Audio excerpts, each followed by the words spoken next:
अहरा global president का हार्दिक नमस्कार, अभिनंदन। आपकी सेवा में पिछले 40 वर्षों से मानवाधिकार की जागरूकता, प्रोटेक्शन, अपलिफ्टमेंट के लिए लगातार भारत में ही नहीं बल्कि विश्व के कोने कोने में हमने काम किया और उसमें आप लोगों ने बढ़ चढ़ करके हिस्सा लिया। इसके लिए धन्यवाद। आज भारत के अंदर नफरत और नफरत की खाई इतनी बढ़ गई है कि हम अंधभक्त हो गए हैं। हम जात पात, ऊंच नीच में, संप्रदाय में इतना उलझ गए हैं कि अपना असली धर्म मानवता भूल गए। मानवाधिकार की क्या प्रासंगिकता है यह हम जानना भी नहीं चाहते, क्योंकि फुर्सत कहां है। हम तो मुगलों का आखिरी बादशाह के कथन पे चल रहे हैं कि अभी दिल्ली दूर है। बहादुर अली शाह ने यह कहा, अंग्रेज कब्जा किया और उन्हें अरेस्ट करके के रंगून बर्मा के जेलों में कैद कर दिया। आज हम सब मनुष्य, आज हम सब भारतीय इसी तरह से चतुर, चालाक, अनपढ़, गवार, जिन्हें ज्ञान ही नहीं, जो विकास क्या करेगा, हमें क्या देगा, लेकिन इस तरह से हमें उलझा दिया है कि हम अपने धर्म, मानवता को भूल चुके हैं। हम भटक चुके हैं। हम अपने हक अधिकार को भूल चुके हैं। जबकि मनुष्य जन्म से स्वतंत्र है और उसकी गरिमा इस दृष्टि का सबसे बड़ा सत्य है।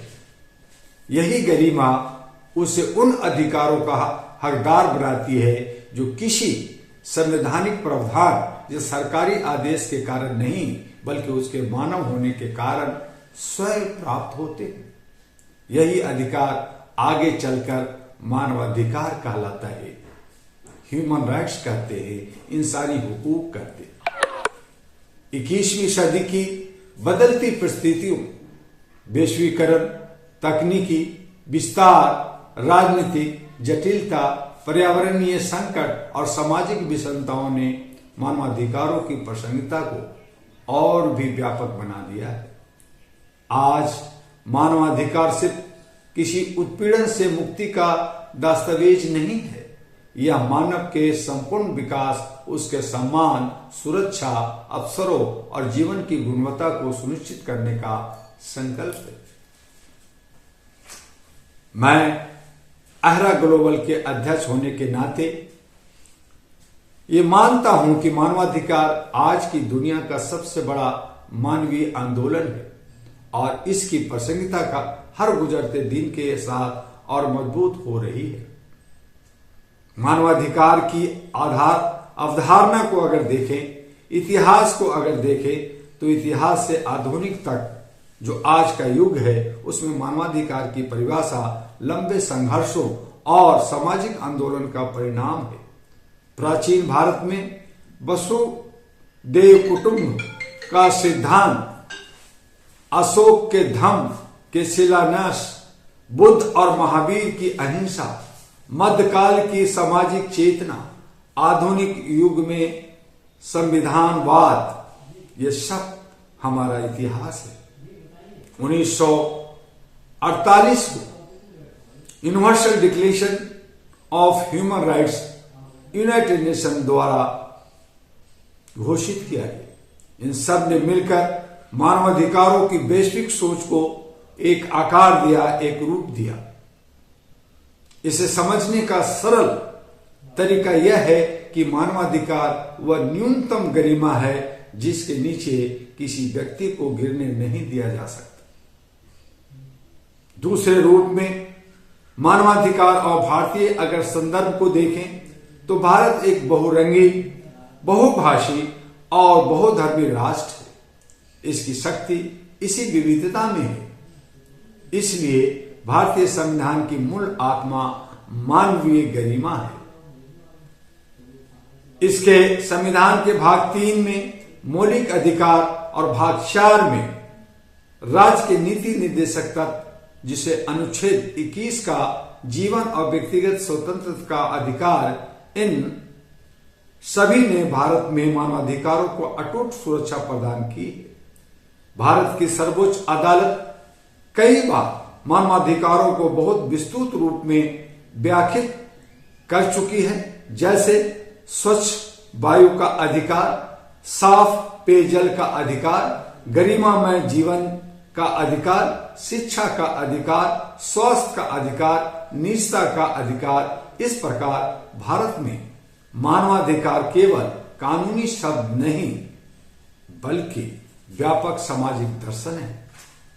आधुनिक दुनिया में मानवाधिकारों क्यों अत्यंत प्रासंगिक है, इस पे हमें सोचना होगा। और उसमें हम कहना चाहते हैं कि सामाजिक असमानताएं आज भी दुनिया के करोड़ों लोग गरीब, भूख, अशिक्षा, बेरोजगारी, लैंगिक भेदभाव, जातिगत उत्पीड़न से जूझ रहे। मानवाधिकार इन चुनौतियों के विरुद्ध रक्षा कवच है। हिंसा, शोषण और अपराध महिलाओं के साथ बच्चों, बुजुर्गों और कमजोर वर्गों पर बढ़ती हिंसा बताती है कि समाज को मानवाधिकार की और सख्त आवश्यकता है। जिस समाज में डर हो, अपमान हो, हिंसा हो, वहां मानवाधिकारों की छाया ही इंसान की सुरक्षा बनती है। डिजिटल युग का विस्तार हुआ। आज मोबाइल, इंटरनेट, आर्टिफिशियल इंटेलिजेंस, निगरानी कैमरे, सोशल मीडिया ने दुनिया को बदल दिया है। नई चुनौतियां पैदा हो गई है। डेटा प्राइवेसी, ऑनलाइन शोषण, साइबर अपराध, गलत जानकारी, फेक न्यूज। इसलिए डिजिटल मानवाधिकार आज बहुत प्रासंगिक है। पर्यावरणीय और जलवायु संकट को अगर देखें तो स्वस्थ पर्यावरण अब विलासिता नहीं बल्कि मानवाधिकार है।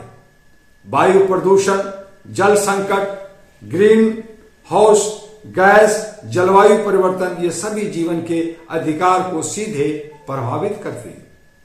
वैश्विक संघर्ष और युद्ध जो हुए उसमें यूक्रेन, गाजा, अफ्रीका और एशिया के कई हिस्सों में और यूरोप के कई हिस्सों में युद्ध लगातार निर्दोष नागरिकों की जान ले रहे हैं।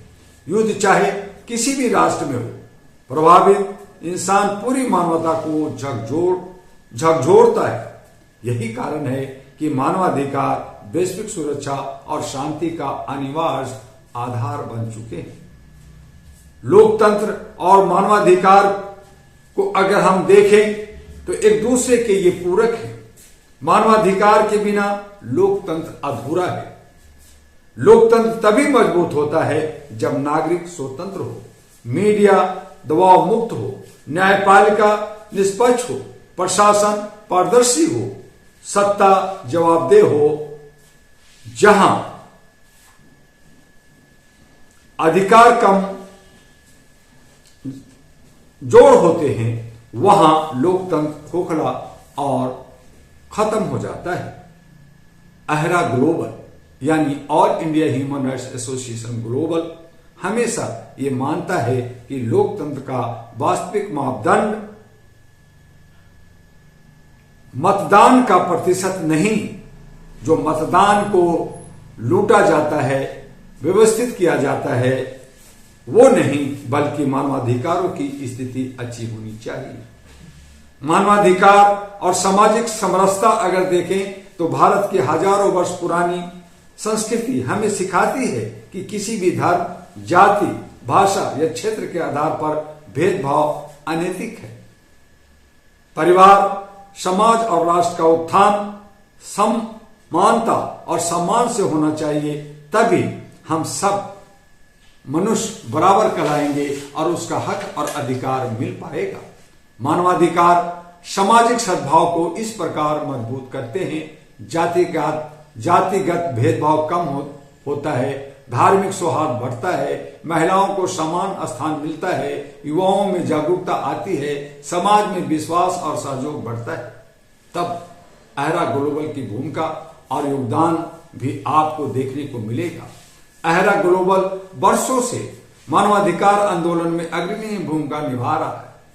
हमारी मुख्य प्राथमिकता रही है मानवाधिकार उल्लंघनों पर कार्रवाई करना, पीड़ितों की आवाज बनना और न्याय दिलाना, सामाजिक जागरूकता लाना, सेमिनार, ट्रेनिंग, वर्कशॉप और पब्लिकेशन के माध्यम से जनता को शिक्षित करना, महिलाओं और बच्चों की सुरक्षा करना, घरेलू हिंसा, मानव तस्करी, उत्पीड़न और भेदभाव के मामलों में विशेष सहायता करना, डिजिटल और पर्यावरण अधिकारों को बढ़ावा, नई पीढ़ी को नई चुनौतियों के प्रति तैयार करना, अंतर्राष्ट्रीय सहयोग में वैश्विक मंचों और संस्थाओं के साथ सहयोग स्थापित कर मानवाधिकारों को व्यापक बनाना।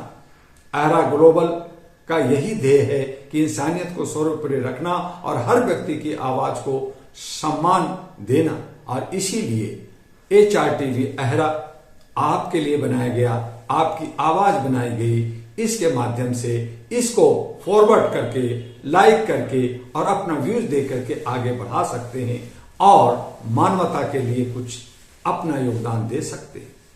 21वीं सदी में मानवाधिकार की नई दिशा भी बनी है। आज मानवाधिकारों की परिभाषा बदल रही है। अब ये केवल सुरक्षा, स्वतंत्रता तक सीमित नहीं रहे, बल्कि गुणवत्तापूर्ण शिक्षा, मानसिक स्वास्थ्य, सुरक्षा, कार्यस्थल संतुलन, डिजिटल स्वतंत्रता, जेंडर जस्टिस, दिव्यांग अधिकार, प्रवासी श्रमिकों की सुरक्षा, इन सब को मानवाधिकारों के दायरे में शामिल किया जा रहा है। मानवाधिकारों की प्रमुख चुनौतियां जो हमारे सामने है वो है भ्रष्टाचार और प्रशासनिक विफलता।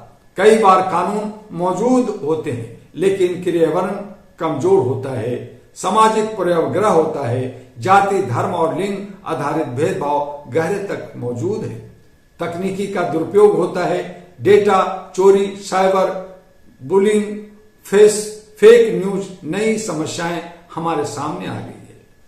वैश्विक राजनीतिक तनाव, युद्ध और आतंकवाद नागरिकों के अधिकार छीन लेते हैं।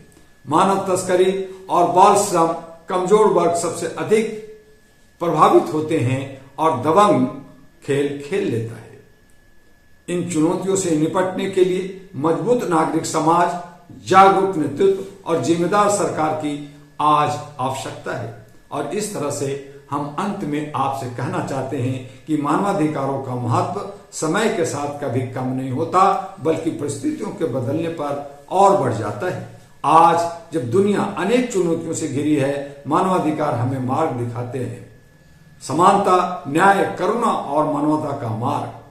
अहरा global, all India human rights association global और मैं खुद डॉक्टर दुआ का विश्वास है कि मानवाधिकार केवल कानून का विषय नहीं, यह इंसानियत का आधार, समाज की आत्मा और दुनिया का भविष्य है। जब दुनिया हर व्यक्ति सुरक्षित होगा, तभी दुनिया वास्तव में विकसित कही जा सकती है। और इसके लिए मानवाधिकार ही वह ताकत है जो समाज को एक बेहतर, शांतिपूर्ण और न्यायपूर्ण दिशा में ले जा सकती है। इसलिए आइए मानव श्रृंखला बनाइए, अहरा के संग खड़ा होइए। जय हिंद, जय भारत, नमस्कार।